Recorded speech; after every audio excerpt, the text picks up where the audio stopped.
we are continuing the same topic of macroeconomy. And here we're talking about this aggregate supply and aggregate demand. Okay? Now let's look at the macro view of the economy. And it's the study of aggregate economic behavior of the economy as a whole. So we looked at that in the previous chapter. And the macro outcomes, there are some basic macro outcomes. Output, the total value of goods and services produced, the real GDP. Jobs, level of employment and unemployment, we discussed that. And prices, which is the average prices of goods and services. So remember the story of the 150 people in a small village, and we had like one sheikh there, the top of the tribe. Now here, on this small tribe, we can look at it as a macroeconomy.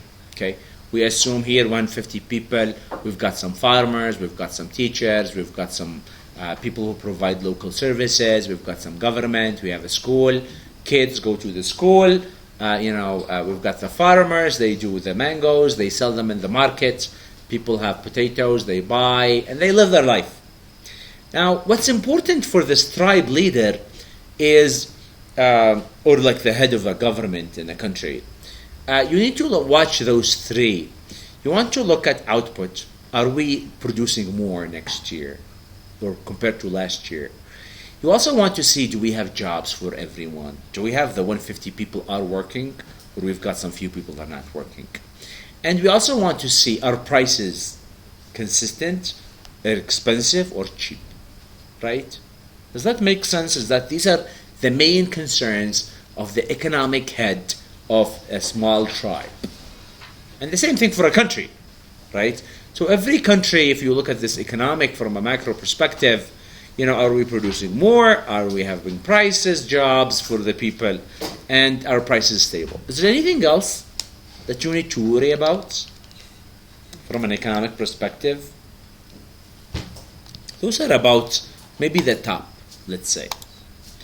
Basic macro outcomes will include, you want to look at growth. Maybe that's number 4. So not only do we have good output, but are we increasing from last year? So maybe you can take growth as another. Maybe you can look at international balances, like our country compared with other countries. Because you always have, remember the small tribe? At the end of the day, you guys remember like Yemen people in the year 1600? Anyone remember what Yemeni people used to do in the past days? Anyone have heard of the story of, in the year 1600, like Yemeni people, we will have a household. We've got the father, the mother, and the kids, or the man, the women, and the kids. And then, the typical Yemeni person will be farmer. They do coffee. This was like before GATT invention. They do coffee. They take this coffee and they take it to Mocha. Mocha coffee. So Mocha was like one of the centers of the world, ports. And a lot of ships come to Mocha because they buy the Mocha from Yemen. And the Yemeni people used to sell Mocha to Europe. Because remember, the Turkish people came to Yemen, they took the coffee, and then the European learned the coffee, and then they were impressed. This is amazing. Because remember, people in the past, they didn't have, Facebook, and what do they spend their time on? They sit and drink coffee. So people in Britain, coffee was very top priority. They have the English tea, and now they learned this coffee. So the British people, they take gold, and they send it to Mocha port, and then in Mocha port, the Yemeni people, they will exchange. They take the gold and they give the coffee to the British people. And what do the Yemeni people do with the gold? They take this gold, and the typical Yemeni man will give the gold to his wife. This was the romantic part of the story, I guess. Now, what the wife do is that the wife will take this gold and will go take it to the Mocha port, and exchange it with the Indian ships for spices. Do you see?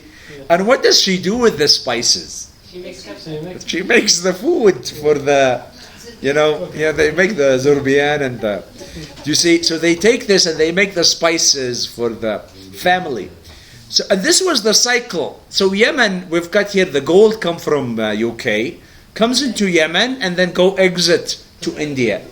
And then we've got the cycle of exchange where, we have the coffee, we send it to the British people. The British people, what do they do with the coffee? They give it to the, that's like the spices. The British people, the coffee is like for the Yemeni people, the spices. You don't have spices here, but you need the Indian spices to make food good, and you have a good time. For the Brits, they've got the coffee, they have a good time. And for the Yemeni people, they've got the, the spices food. And the Indian people is the same story.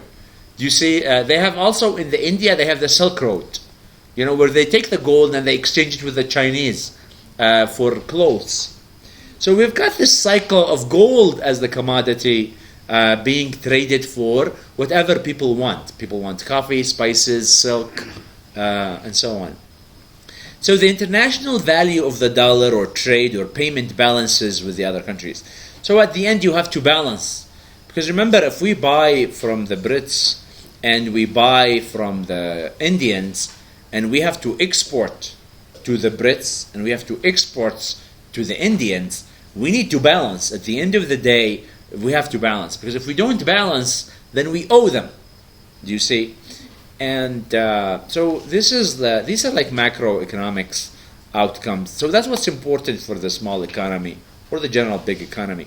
Like remember Trump, he was talking about this, China, and we're going to, stop buying from the Mexican. Now we need to stop buying. Do you see? So this idea of our international balances with the other countries, macro determinants.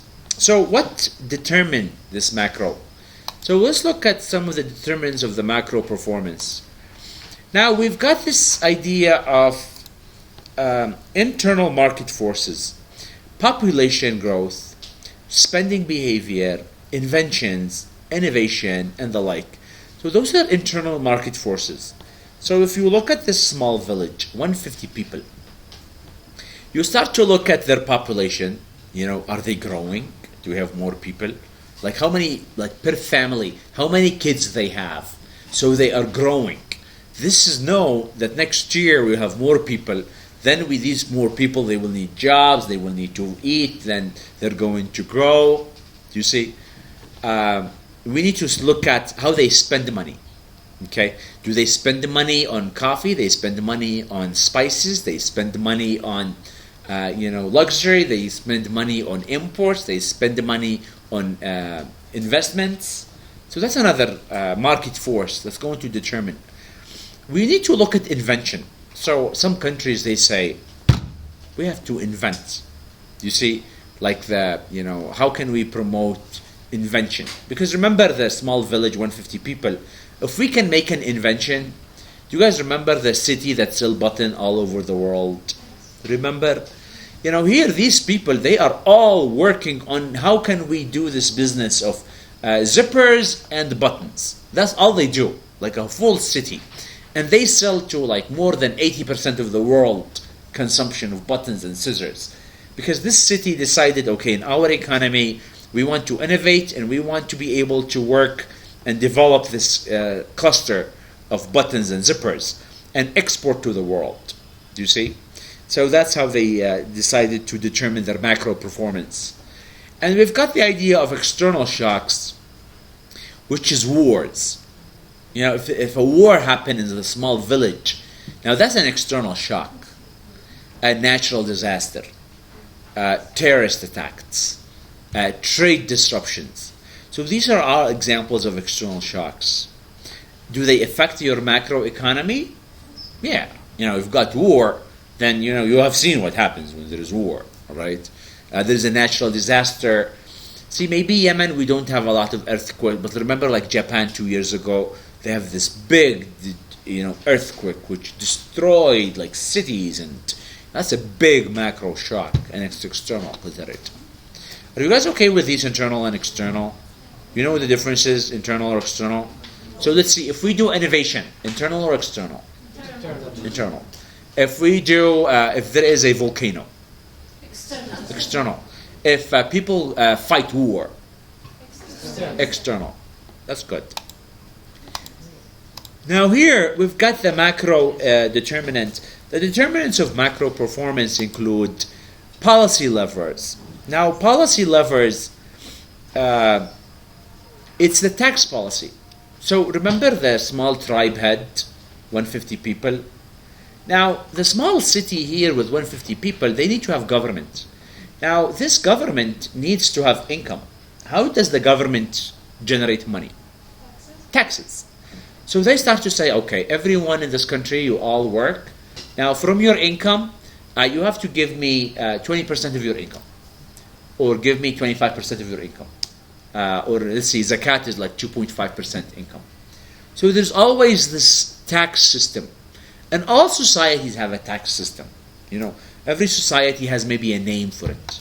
You know, in Sweden they call it 70% for the rich, and some countries they say 2.5, some countries 20. You know.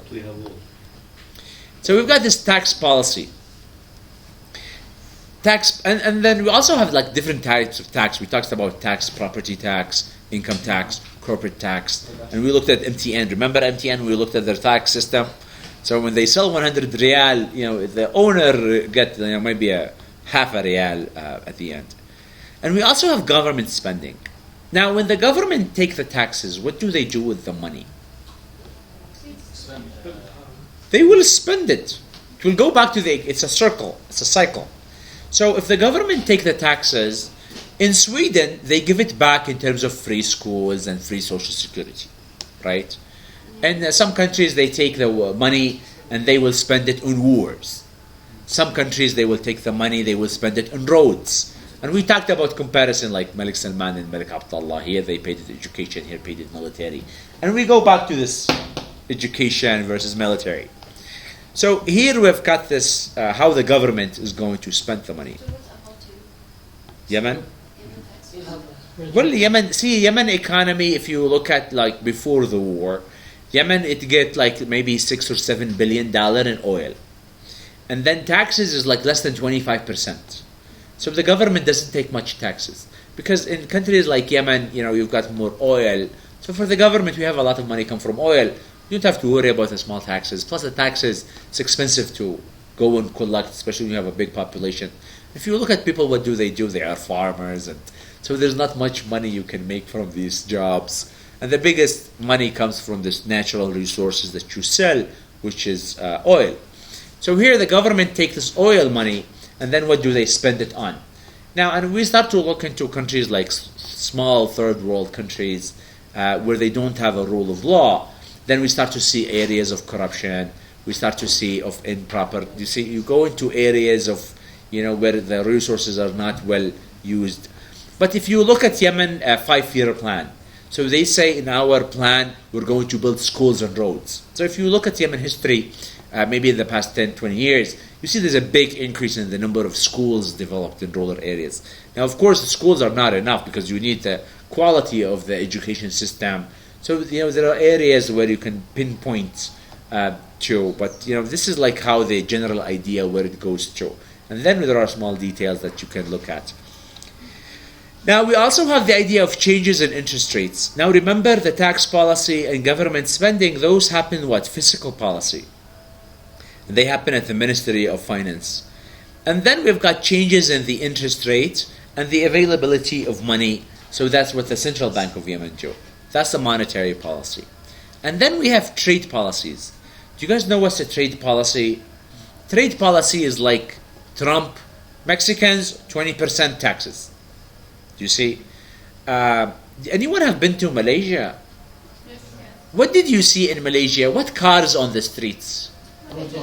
National. Did you notice? They have Bruton cars, the Gen 2s, and they're everywhere. Now, if you say, why do they have a lot of Gen 2s and Bruton cars? Is it because the Malaysian people support the local economy? No. Because of trade policy, the government in Malaysia, they said, if you want to buy a car from the world, you can buy. but you have to pay 300% tax. So if you want to buy a Yaris, do you know the Yaris is a Japanese car, maybe similar to the Proton. Similar maybe size and efficiency. So if you want to buy a Yaris, which is a Toyota Japanese, then you have to pay 200% taxes. So if it costs $20,000 in the Japanese or international markets, how much is Yaris here in Sana'a? $14,000. So it's a $14,000, but if you want to buy it in Malaysia, you have to pay $30,000 tariff, like Jumruk or tax or to the government. So if you want to buy one, you need to pay like $45,000. Now, $45,000 for a Yaris is very expensive. But if you buy the Proton, it's $30,000. So people pay $30,000 for the Proton car. And the Proton company, they make $30,000 on a car that is competitor with Yaris, which is $15,000. So the Proton company, they make a huge profit. And the economy of Proton in the Malaysian government is very effective and very powerful, because like Proton, Petronas, these are like, the government of Malaysia, they say, you know what, if we want to grow our economy, we have to make a car. Because if I make a car, then I am going to have a factory for car Proton, and I will sell it to the people in Malaysia, and I will enhance our economy, and then I can export the Proton car. And the car, there is a lot of supply chain. Because if you make a car, you need to have glasses, and you need to have lamps, and you need to have tires. So some companies, they make cars. Some companies, they make tires. Some companies make glass. Some make the rubber. Some make the plastic parts. And then they start to build the industry of automobile. And the automobile industry is one of the biggest industries in the world. If you look at how much the world spend on cars, how much the world spend on mango, a big difference, you see. So this big money goes into cars. So for Malaysia, see, the Malaysian government, they have a small amount of oil compared to their economy today. They've got some rubber. So let's make the whole industry. Now there's a lot of, let's say, tires that are made in Malaysia. And Malaysia now sells tires to Audi, to Mercedes, because they have built this industry. How did that all happen? It started with this trade policy, where if you want a car, you have to pay 300%, and we as a government, we will have our government. Proton is a national company. It's owned by the Malaysian government, and they make those Proton cars. Do you think it's a good idea? Yes. Now, of course, if you look at, remember in economics, we talk about who benefits. Now, the people who have jobs in Proton are happy. But if you live in Malaysia, do you like to drive the Proton car? No. Now, are you happy to pay $30,000 for this Proton car? For $30,000, you go to the next car country. Now, actually, there are some other, do anyone know the smuggling? How smugglers work in Malaysia? In every economy, there's always the people who work in the black market. You guys know the black market? Do you know what's the black market in Malaysia? The black market in Malaysia is the car business. So there are some people, they go and buy a Yaris Neo in Indonesia or Singapore. And they take this car and they hire people. Your job is to take this car and run away. Go in circles until it reaches 100,000, so that it become used car. And then you can enter it to Malaysia, and it will go, and you don't have to pay the 200%, because the law says if it's a used car, then you don't have to pay the 200%. The 200% is on new cars, so used cars, you can pay less. So this car, it walks in, it is new, but on that meter, it says it has maxed, and that's how the black market works there.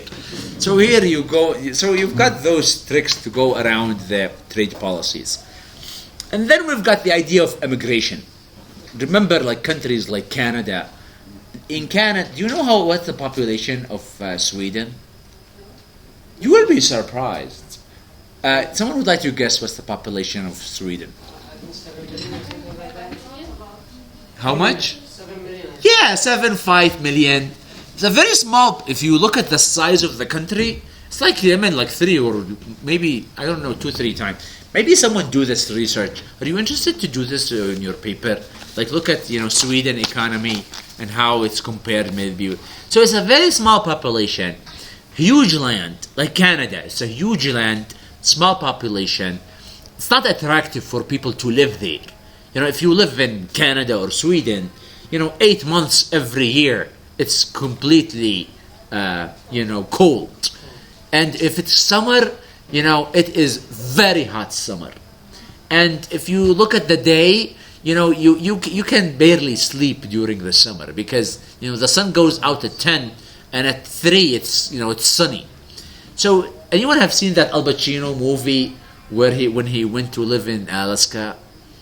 The movie talks about this, this environment of living there. You see? So here, they need to have an immigration policy. So we need to bring people in.